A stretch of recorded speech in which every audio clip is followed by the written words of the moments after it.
불특정 다수를 노린 묻지마 흉기 난동 사건이 잇따라 발생하면서 일상이 위협받고 있습니다. 자, 임지혜 변호사. 지하철역에서 발생한 흉기 난동의 공포가 사실 잦아든 지 얼마나 됐다고, 이번에는 장 보는 사람이 굉장히 많았을 퇴근 시간에 마트에서 벌어진 일이에요. 마트는 일상적인 공간이잖아요. 이 예. 일상적인 공간이 정말 충격의 장소로 보냈습니다. 길에 지나가던 행인들이요, 마트 앞에서 소스라치게 놀라는 모습 확인이 됩니다. 무언가를 바라보는데 예. 태연하게 걸어오는 저 남성, 환자복을 입은 채 통화를 하고 흡연을 하고 있습니다. 이 남성, 방금 전 마트 안에서 칼을 휘두르고 나온 용의자의 모습입니다. 아, 그래요? 네, 어제 저녁 6시 20분쯤 미아역 인근 마트 안에서 흉기를 휘두른 이 해당 용의자는요, 60대 여성과 40대 여성에게 무차별적으로 흉기 난동을 벌였습니다. 예. 정말 안타깝게도 흉기에 찔린 60대 여성은 병원으로 이송했으나 사망하였고, 40대 여성도 부상을 입고 병원에서 치료를 받고 있는 상황입니다. 그런데 사실 가해자가 저 환자복을 입고 있는 걸 보면은 병원에 있었던 것 같기도 하거든요. 그럼 도대체 흉기가 어디서 난 거예요? 맞습니다. 저 용의자는요, 인근에 있는 정형외과에서 손가락 골절상을 입고 이제 입원을 하고 있는 상황이었습니다. 예.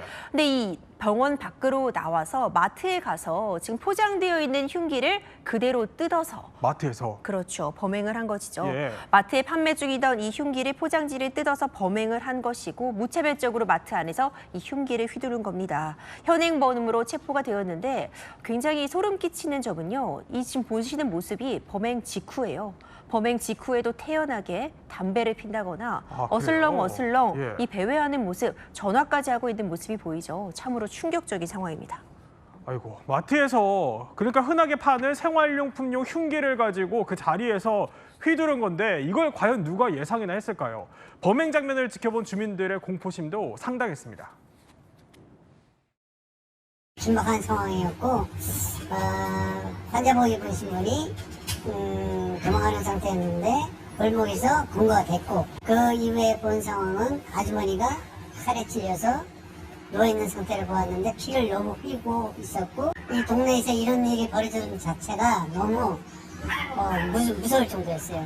슈퍼에서 장을 보러 왔다 그런 일을 당했다는 자체가 너무 무서운 상황이었죠. 가시면서 담배 하나 피우고 갑시다, 여유롭게 웃으면서 얘기했던.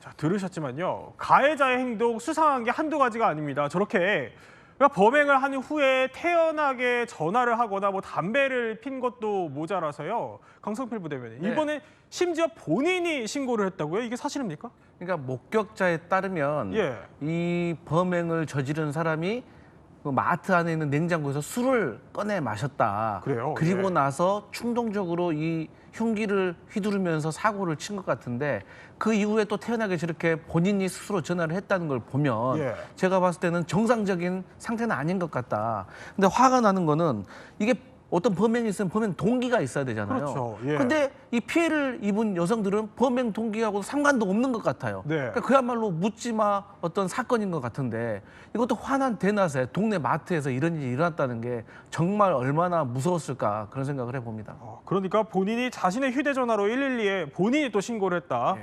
그런 건데, 김기웅 대변인, 어떤 이유로도 사실 정당화될 수 없는 끔찍한 범죄예요. 그런데 도대체 왜 이렇게 일면식도 없는 피해자들한테 흉기를 휘둘렀답니까? 그러니까 환자복을 입고 있어서 뭔가 병원과 관련이 있지 않을까, 그런 생각을 해볼 수 있는데, 아까 변호사님께서 말씀하신 것처럼 손가락 골절상으로 뭔가 이제 치료를 받았다는 거 아닙니까? 예. 근데 이 사람이 체포 당시에 경찰에게 뭐라고 얘기했냐면, 의사에게 위협을 당해 자살을 하려다 겁이 나서 범행을 저질렀다.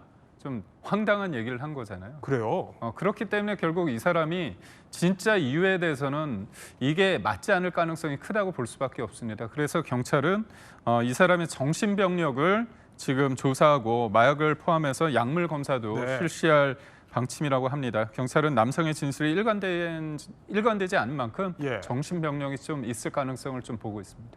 그러니까 아까 마트에서 술을 꺼내 먹는 걸 본 사람이 있다, 이렇게 전해주셨는데, 그러니까 범행 전에 술을 마시고 또 본인이 또 자진 신고를 하고 진술에도 일관성이 없다. 사실 이 점을 보면은 혹시 임지혜 변호사, 이게 감경을 노렸다, 이렇게 볼 수도 있나요?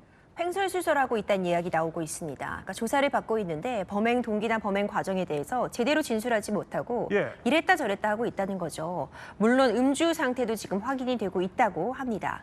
하지만 중요한 지점은요. 아무리 그렇다고 해도 정신적으로 일부 문제가 있었다 내지는 이전에 치료를 받았던 전력이 있다거나 현재 약물을 복용하고 있다고 해도 네. 이것이 바로 감경 사유로서 인정이 되는 것 아닙니다. 그래요. 일단 범행의 과정을 좀 볼 필요가 있을 것 같은데 태연이 일단 병원 밖으로 걸어 나왔습니다. 네. 그리고 마트로 들어가서요. 흉기를 포장을 뜯는 내 의도가 담긴 자기적인 행동이 담겨 있었어요.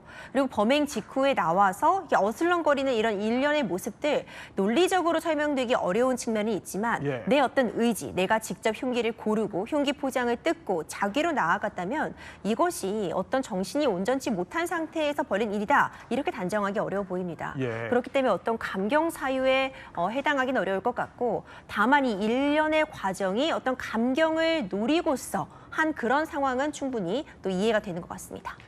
그러면요, 이 사건을 지켜본 범죄 심리학자의 의견은 어떨까요? 그러니까 가해자에 대해서 이런 가능성도 제기를 하고 있습니다. 자, 이수정 경기대 범죄 심리학과 교수의 분석 한번 직접 들어보시죠.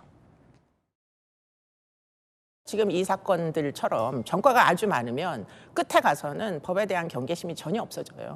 그리고선 사람의 인명을 굉장히 경시하는 이런 태도, 반사회적인 태도 같은 것들 때문에 저지르는 사람들이 일부가 존재합니다. 이런 사건들은 사실은 대안이 있어요. 저 사람의 위험성을 미리 예견을 해서 잘 관리를 했으면 되는 거고. 그런데요, 일상을 공포에 빠뜨린 흉기 낭동 사건은요, 최근에 또 있었습니다. 긴급신고 112입니다. 칼을 빌려달라고 하더니 안 된다고 하니까 막무가내로 가지고 나갔어요. 네, 칼이요, 칼. 막무가내로 막 가지고 나갔다는 건데 누가 흉기를 어디에서 어디로 가지고 나갔다는 거예요? 충격적이죠. 지금 영상 보시면요. 저 예. 빨간 원 안에 들어있는 저 남성 지나가던 행인에게 마구잡이로 칼을 들이밉니다. 행인들이 막 놀라는 모습 보였는데 예. 알고 보니 이 남성은요. 5분쯤 전에 인근 가게에 들어가서 칼을 빌려달라고 이 주인을 협박을 한 겁니다. 흉기를요? 예. 그리고 막무가내로 이 칼을 들고 나와서 이렇게 지나가는 행인들에게 무차별적으로 흉기를 내미는 그런 모습을 보이고 있는 겁니다. 그런데 강성필 부대변인, 네. 길을 가다가 누가 갑자기 나한테 사실 흉기를 들이밀다고 치면은 이거 영상만 봐서도 상당히 저도 겁이 나거든요. 굉장히 무서울 것 같은데 네. 혹시 누가 다치진 않았을까요? 네, 일단 다행히도 인명 피해는 없이 경찰이 제압을 했다고 합니다. 그러니까 경찰이 현장에 도착을 해가지고 예. 삼단봉을 꺼내가지고 저 흉기를 든 남성의 순식간에 손목을 쳐가지고 예. 흉기가 땅에 떨어져서 바로 제압을 했기 때문에 인명 피해는 없었는데 사실 저렇게 뛰어가는 여성을 보면은 그 다음부터 저 길을 갈 때마다 그런 트라우마 생각나지 그렇죠. 않겠습니까? 예. 그리고 이제는 어디든지 안전한 곳이 없다고 그렇게 불안한 마음이 들면 정말 저 같아도 저 동네 이사 가고 싶을 것 같아요. 그래서 아이고. 저런 일은 정말 없어야 된다 이런 생각 듭니다. 그러니까 말씀해 주신 것처럼 마트, 길거리 사실 우리가 일상처럼 다니는 곳인데 그런 곳에서 저런 일이 벌어진 겁니다.